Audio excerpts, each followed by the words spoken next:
திருநங்கை இந்த மாதிரி பண்ணுவாங்கன்னு நான் நினச்சி கூட பார்க்கல சிகேஃப். வாங்க விவரமாக சொல்கிறேன். பெசன்ட் நகர் பீச்சில் கேஎஃப்சிக்கு ஆப்போசிட்டில் இருக்கிற சின்ன பொக்கே ஸ்டால் தான் இது.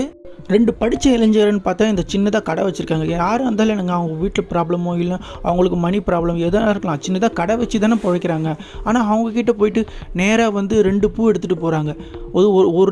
ஒரு திருநங்கை பார்த்திங்கன்னா ஒரு பூ எடுத்துக்கிறாங்க, இவங்க ஒரு பூ எடுத்துக்கிறாங்க. எங்கள் ஒருத்தர் கேட்டு வாங்கிறது ஒரு விஷயம், ஒரு கேட்காம பிடிங்கின்னு பொறுத்து அது வேறு மாதிரி செயல். எல்லா திருநங்கைகளே தப்பு சொல்லலைங்க. நான் ஒரு சில திருநங்கை இருக்காங்க, அவங்க இது மாதிரி தான் ரொம்ப ரூடாக நடந்துக்கிறாங்க எல்லாருக்கிட்டையும். இந்த மாதிரி ஒரு சிலர் பண்ணுற திருநங்கை தப்புனால எல்லா திருநங்கையிலுமே மக்கள் தப்பாக நினைக்கிறாங்க. தயவுசெய்து மட்டும் அது மாதிரி பண்ணாதீங்க. இந்த மாதிரி இன்சிடென்ட் பார்த்தீங்கன்னா எனக்கு ஒரு தடவை ஒரு தடவை ட்ரெயினில் போயிட்டுருக்கோம். பார்த்தீங்கன்னா காசு கேட்குறவங்க ஒரு விதம், இவங்க வந்து விதம் என்னென்னா பாக்கெட்டில் இருக்கிற காசு ஆட்டோமேட்டிக்காக நம்மளை கேட்காம எடுக்கிறாங்க. கிட்டத்தட்ட திருடுறதுக்கு சம்மந்தம் அது. அது எனக்கு ரொம்ப அவங்கள பார்த்தாலே அதுலேருந்து பிடிக்கல. ஆனால் அவங்க எல்லாருமே அப்படி தப்பு சொல்ல மாட்டேன் நான். ஒரு சில திருநங்கை பண்ணுற தப்புனால எல்லாருக்குமே அது மாதிரி. இவங்கள பற்றி நீங்கள் என்ன நினைக்கிறீங்க? ஒரு கமெண்ட் பாக்ஸில் கமெண்ட் பண்ணுங்கள்.